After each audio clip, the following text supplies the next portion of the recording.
साथियों नमस्कार। साथियों 2 अप्रैल 2026 को उच्चतम न्यायालय टीईटी प्रकरण की पुनर्विचार याचिका पर सुनवाई करेगा। माननीय चीफ जस्टिस जी सुनवाई करेंगे। शिक्षकों को राहत मिलने वाली है। इस तरह की तमाम खबरें पिछले एक सप्ताह से आप सभी ने सोशल मीडिया प्लेटफॉर्म्स पे देखा होगा। कई सारे व्हाट्सएप समूहों पर इस तरीके की खबरें फैलाई गई। कभी कभी ऐसे भी मैसेज हमको देखने को मिले कि जिसमें यह कहा गया कि चीफ जस्टिस ने सारी फाइलें मंगा ली हैं, सभी सूचनाओं को कलेक्ट कर लिया है और अब 2 अप्रैल 2026 को इस पर विस्तृत सुनवाई उच्चतम न्यायालय के जो चीफ जस्टिस हैं उनके सामने होने वाली है। क्या कुछ हकीकत है, आज के इस वीडियो में हम इसी बिंदु पर चर्चा करने वाले हैं। क्या वास्तव में 2 अप्रैल 2026 को पुनर्विचार याचिका पर सुनवाई होने वाली है? क्या चीफ जस्टिस जी सुनवाई करेंगे? क्या सभी फाइलें चीफ जस्टिस के पास पहुंच गई हैं? क्या शिक्षकों को राहत मिलने वाली है? ये सारी जो भ्रामक खबरें हैं, ये सारी जो संदेह की स्थिति है, आज के इस वीडियो में हम आप सभी के साथ विस्तार से चर्चा करके आपकी मनोदशा को सुदृढ़ करने का प्रयास करेंगे। सबसे पहले बात करते हैं अंजुमन तालीमे ट्रस्ट वर्सेज महाराष्ट्र केस, जो 1 सितंबर 2025 को उच्चतम न्यायालय ने निर्णीत किया, उसकी पृष्ठभूमि क्या रही। साथियों, हम सभी जानते हैं कि अल्पसंख्यक विद्यालयों से जुड़ा हुआ मामला, उसमें जो नियुक्त शिक्षक है उनके लिए टीटी अनिवार्य होना चाहिए या नहीं, उनके प्रमोशन के लिए टीटी अनिवार्य होना चाहिए या नहीं, इससे संबंधित एक मामला महाराष्ट्र सरकार का चल रहा था जो उच्चतम न्यायालय में आ गया। इसके बाद 1 सितंबर 2025 को दीपांकर दत्ता जी और मसीह जी के बेंच ने यह आदेश दिया कि हमारे देश के जितने भी कार्यरत शिक्षक साथी हैं उन सभी को टीईटी पास करना अनिवार्य होगा। उसके लिए 2 वर्षों का उन्होंने समय निर्धारित कर दिया और जो वास्तविक मूल समस्या थी उसको उन्होंने लार्जर बेंच को भेज दिया था। ये आप सभी ने 1 सितंबर 2025 के आदेश में स्पष्ट रूप से देखा होगा कि अंजुमन तालीमे ट्रस्ट वर्सेज महाराष्ट्र केस का जो मामला था उसमें केवल एक बिंदु पर आदेश आया था, बाकी सभी मैटर्स को जो लार्जर बेंच है उसको भेज दिया गया था। तो 2 अप्रैल 2026 को जो सुनवाई होनी है वो सबसे पहले तो आप ये जान लीजिएगा, अंजुमन तालीमे ट्रस्ट वर्सेज महाराष्ट्र केस के जो सुनवाई है, जो मूल केस है, उस केस की सुनवाई 2 अप्रैल 2025 को होने वाली है। साथियों, आपको बता दें कि जब कोई मैटर लार्जर बेंच को भेजा जाता है तो लार्जर बेंच में जाने से पहले जो पीठ का गठन किया जाता है चीफ जस्टिस की देखरेख में, जिसमें सुनवाई की जाती है, उसके पहले जो हमारे रजिस्ट्रार होते हैं उनके पास ये मामला पहुंचता है। वहां से पूरी जो लार्जर बेंच गठित की जाती है उसकी पूरी संरचना को निर्धारित किया जाता है। उसके बाद वह मामला सुनवाई की प्रक्रिया में आगे बढ़ता है। तो कल अंजुमन तालीमे ट्रस्ट वर्सेज महाराष्ट्र केस का जो मामला है वो इसी प्रोसीडिंग में है।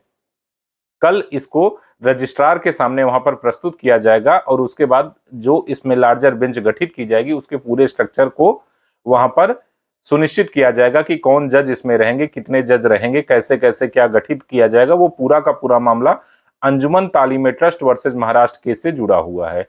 लेकिन मैं ये भी नहीं कहूंगा कि पुनर्विचार याचिका से संबंधित 2 अप्रैल को कुछ नहीं होने वाला है। 2 अप्रैल 2026 को निश्चित तौर पर जो पुनर्विचार याचिका है वह भी एक बहुत बड़ा महत्वपूर्ण दिन होने वाला है। लेकिन उसमें क्या कुछ है इसको भी अब हम समझते हैं।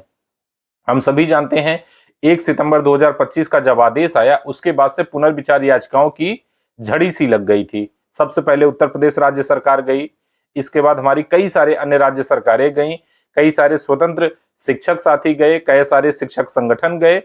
तो कुल मिलाकर के 43 पुनर्विचार याचिकाएं अभी तक जो है उच्चतम न्यायालय के पोर्टल पर शो हो रही हैं। इन 43 जो पुनर्विचार याचिकाएं दाखिल की गई हैं, चाहे वो राज्य सरकारों की तरफ से गई हों या फिर स्वतंत्र रूप से शिक्षक संगठनों की तरफ से डाली गई हों, इनमें से कुछ एक जो याचिकाकर्ता हैं, कुछ एक जो संगठन हैं, उन्होंने उच्चतम न्यायालय में एक अनुरोध याचिका दाखिल की है, एक अपील की है, एक मेंशनिंग की प्रक्रिया होती है उसको किया है। दीपांकर दत्ता जी और मसीह जी की बेंच में उन्होंने एक अनुरोध पत्र दाखिल किया है। किसी भी केस को जब लिस्टिंग के लिए लगाया जाता है या उसमें विलंब होता है तो अधिवक्ताओं के द्वारा उसको मेंशन कराने के लिए एक एप्लीकेशन दिया जाता है। उस अपील पर जो जज होते हैं वो निर्णय लेते हैं कि हम आपके केस को सुनेंगे या नहीं सुनेंगे। थोड़ा सा और सामान्य भाषा में अगर इसे हम समझाने का प्रयास करें तो आप सभी समझिए कि जब कोई मामला कोर्ट में दाखिल किया जाता है तो हम लोग देखते हैं, जब किसी अधिवक्ता से बात करते हैं तो अधिवक्ता ये कहते हैं, हम लोग कहते हैं कि सर इस पे जल्दी से जल्दी सुनवाई हो जाए, तो वो कहते हैं कि ये अर्जेंसी का मैटर नहीं है। अर्जेंसी के जो मैटर होते हैं वो डिफाइन होते हैं। अर्जेंसी के मैटर से मतलब ये है कि किस मामले पर उच्चतम न्यायालय या फिर हमारा हाई कोर्ट जो उच्च न्यायालय है वो किस पर त्वरित सुनवाई करेगा, तुरंत सुनवाई इस पर आवश्यक है या नहीं। तो जो शिक्षक संगठनों के द्वारा मेंशन करने के लिए जो अनुरोध पत्र दाखिल किया गया है उसमें यही कहा गया है कि जो 1 सितंबर 2025 का आदेश आया है उसके खिलाफ जो पुनर्विचार याचिकाएं दाखिल की गई हैं ये अर्जेंसी का मैटर है और अर्जेंसी के मैटर के तहत इस पर शीघ्र सुनवाई की जाए।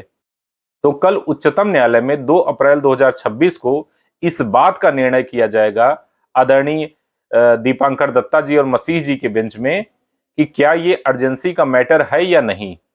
जब अर्जेंसी का जो मैटर होता है उसमें प्रे किया जाता है, उसमें मांग रखी जाती है, उसमें याचना की जाती है जो भी हमारे अधिवक्ता साथी हैं उनके द्वारा कि या तो इसे अर्जेंसी के मैटर में तत्काल इस पर सुनवाई कर लीजिए या फिर जो आदेश आया है उस पर स्थगन आदेश दे दीजिए, अर्थात उस पर स्टे दे दीजिए। तो कल दीपांकर दत्ता जी और मसीह जी की बेंच में पुनर्विचार याचिका से संबंधित इसी मैटर पर सुनवाई होने वाली है कि या तो इसे अर्जेंसी का मैटर स्वीकार करते हुए इस पर शीघ्र सुनवाई की तिथि निश्चित कर दीजिए या फिर जो 1 सितंबर 2025 का आदेश आया है उस आदेश को स्थगित कर दीजिए। अभी जब तक सुनवाई नहीं होती है तब तक उस आदेश पर स्टे दे दीजिए। उसके बाद जब फाइनल सुनवाई हो जाएगी, हियरिंग हो जाएगी, पुनर्विचार याचिका की सभी प्रक्रियाएं पूर्ण हो जाएंगी, उसके बाद इस पर निर्णय लिया जाएगा कि इस पे आगे क्या किया जाए। तो साथियों, निश्चित तौर पर पुनर्विचार याचिका से संबंधित कल का दिन भी बहुत महत्वपूर्ण होने वाला है, लेकिन पुनर्विचार याचिका पर चीफ जस्टिस के सामने कोई सुनवाई नहीं होने वाली है। पुनर्विचार याचिका पर कोई सुनवाई नहीं होने वाली है, बल्कि पुनर्विचार याचिका अर्जेंसी का मैटर है। अर्जेंसी के तहत इसको शीघ्र इस पर सुनवाई की जाए या नहीं, या जो 1 सितंबर 2025 का आदेश आया है उस पर स्टे दे दिया जाए, इससे संबंधित कल का दिन बहुत महत्वपूर्ण होने वाला है। तो साथियों, मुझे लगता है कि 2 अप्रैल 2025 को पुनर्विचार याचिका से संबंधित जो सुनवाई होने वाली है, इसकी जो भ्रामक स्थिति आपके मन में बनी रही होगी, निश्चित तौर पर वो दूर हो गई होगी। तो साथियों, हम प्रयास करते हैं कि कुछ पुष्ट जानकारी जब प्राप्त हो जाए तभी आपके साथ कुछ साझा करने का प्रयास करें। तो मिलते हैं एक नए वीडियो में नई जानकारी के साथ, तब तक जुड़े रहिए आप हमारे साथ। बहुत बहुत धन्यवाद।